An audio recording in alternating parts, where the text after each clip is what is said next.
On to the substance of President Biden this week with NATO. There's plenty of videos out there of him slurring and stumbling on his words. Our audience have seen it many, many times. So trust me, it's out there. But you're right. Substantively, he's digging in on, Tulsi, the Ukraine war is lost. And we're just not being honest about it in the media, and certainly not from the White House. We're pouring more and more. It's good money after bad. It's not that we don't have sympathy for the Ukrainian people. It's just at some point, you've got to realize when you've lost, and then you have to cut those losses. And this president, he could take that lesson personally, and he could take that lesson when it comes to Ukraine. But boy, he went a different way when NATO came to town this week. Here he is at the summit on Tuesday, SOT 40. Before this war, Putin thought NATO would break. Today, NATO is stronger than it's ever been in its history. When this senseless war began, Ukraine was a free country. Today, it is still a free country. And the war will end with Ukraine remaining a free and independent country. Russia will not prevail. Ukraine will prevail. What did you make of it? There's two major points here. Number one is President Biden simply making the statement that Ukraine will prevail, Russia will not prevail, does not make it so. He is being dishonest with the American people and being dishonest with the people of Ukraine, who he claims to care about. This war will continue to go on as a war of attrition. Many, many more Ukrainians will needlessly be killed in a war that you and I and many others have known from the very beginning would only end with a negotiated treaty. There are so many reasons why this is the case. They have been proved out throughout the almost 2 years now that this war has been waged. Russia has a strong military-industrial complex. They have many, many more troops than Ukraine will ever be able to muster, and they are already running out of able-bodied men who are willing to go and fight. And they're essentially kidnapping men off the streets now and forcing them to fight, and making it so that those who fled Ukraine because they didn't want to fight in this war are being forced to come back into the country.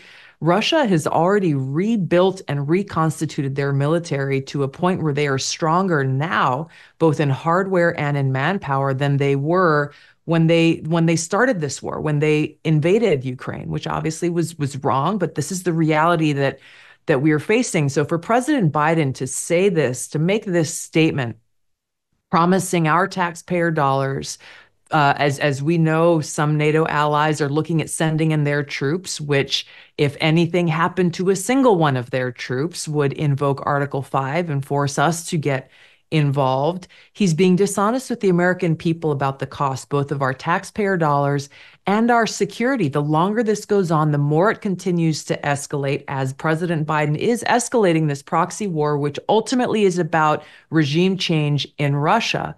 The closer we get to nuclear Armageddon, and we are already closer than we ever have been before.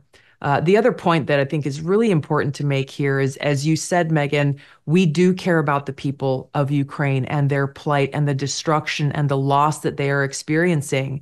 Those who really care about the people of Ukraine, if President Biden really cared, he would have led those negotiations to end this war a long time ago. We have the leverage to be able to do it. Lastly, he talks about Ukraine is free and will remain free. What does that freedom look like? Well, in a free Ukraine under President Zelensky, he has dismantled, disbarred, and imprisoned any major political opposition individuals or political parties. Anytime they stand up and start to challenge him, he uses his Department of Justice to ban their existence and to seize their assets. He just did it again recently, a few weeks ago. He has taken total control of all of the media in Ukraine. It is now a government-controlled media and government-controlled messaging. He has gone after, I think, is the second largest church in Ukraine and banned them and shut them down. He has canceled elections so that anyone who wanted to challenge him and his leadership and the decisions that he's making does not even have the opportunity to do so. So how can you say this is a free country? And secondly, we look at, well, how does that apply to, why should we care Why should we care about what Zelensky is doing there when we have our own president saying that we are defending Ukraine's democracy and we're defending Ukraine's freedom? Well, if that's what he thinks is freedom and democracy, we got to pay really close attention to what they are doing here at home and how willing they may be to claim a state of war and martial law and cancel our own elections and defy our own constitution, because this is what freedom is to President Biden and his administration. You know, one of the claims that Joe Biden made at that debate that, again, we didn't really get to because we were all slack-jawed at the actual condition of our president was he continued to raise the blowback that he orchestrated against Russia and said, I shut Putin down. I'm the guy who shut Putin down. And you couldn't help, he said this in the Stephanopoulos and he said in the debate too, and you couldn't help but think, wait a minute, because first of all, you created a condition in which it was provocative for yes. Putin, and that he believed, yes, based on your own words, which we don't know whether you knew you uttered or not, about, well, if it's a minor incursion, that he could do this and get away with it. He saw what happened with Afghanistan and the disastrous withdrawal and how weakened the United States was. And then he acted. And then it is true that we led a worldwide effort to impose sanctions on Russia. And Joe Biden said, let's wait to see how he is in 18 months. Wait to see how Putin is in 18 months after all my sanctions. Well, the reports are, and I confess I haven't been following it that closely. I'm sure you have because you've been talking about it a lot. Their economy is doing fine. They suffered a bit, but they've made up a lot of the revenue and the war funding that they've been doing. And they are just trading with different partners now and not the Europeans. And Putin seems like he's doing, maybe not spectacularly, but fine. And certainly hasn't been brought to his knees by anything we've done.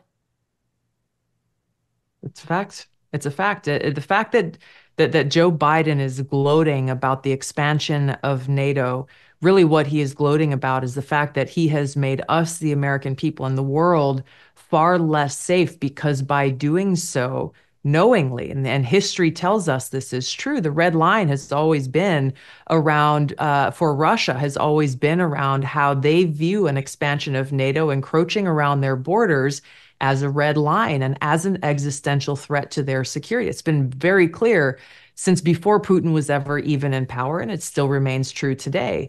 We look at how we would feel if we were in a similar situation. We would also be concerned about such an existential threat. So the fact that even before Putin invaded Ukraine, you had Kamala Harris once again out there in a very provocative way, promising that Ukraine would become a member of NATO. Tony Blinken recently, again, promised Ukraine will become a member of NATO. So where does this road lead? It leads to one that is more dangerous than many people can even imagine, and one that President Biden is lying to the American people about. You hear all of this bluster as he's trying to project strength, but what he's actually doing is putting the interest of the military-industrial complex and his own facade of bravado and power ahead of our own safety and security and our ability to even think about having a world to live in tomorrow. No one talks about nuclear war these days, which should be a red flag to everyone, given we are closer to the brink of nuclear war than ever before.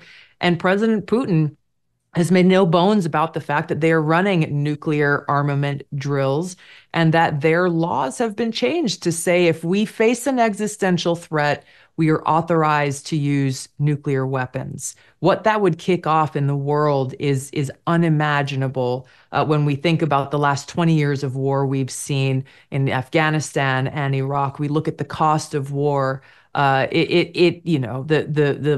cause of the blast itself, children's skin melting off in the streets. You have the nuclear winter that follows for anyone who survives that initial blast.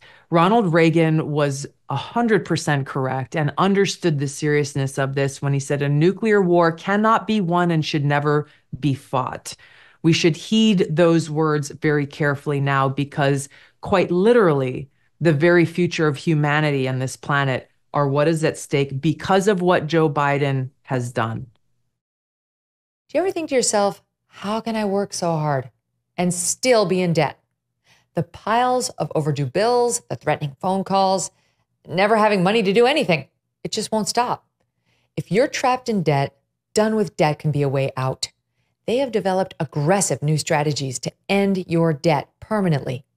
Done with Debt stands between you and your harassing bill collectors.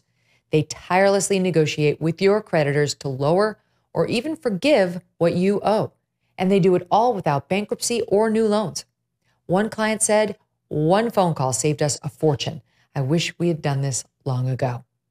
Done with Debt has unique strategies to get you out of debt faster and put more money in your pocket every month. But you do need to hurry because some of the debt solutions are time sensitive and you don't want to miss out. Visit donewithdebt.com. Speak with one of their debt relief strategists for free. What do you have to lose? Except your debt. Go to donewithdebt.com. That's donewithdebt.com. Thanks so much for watching. If you like what you just saw, hit the subscribe button for more clips and full episodes.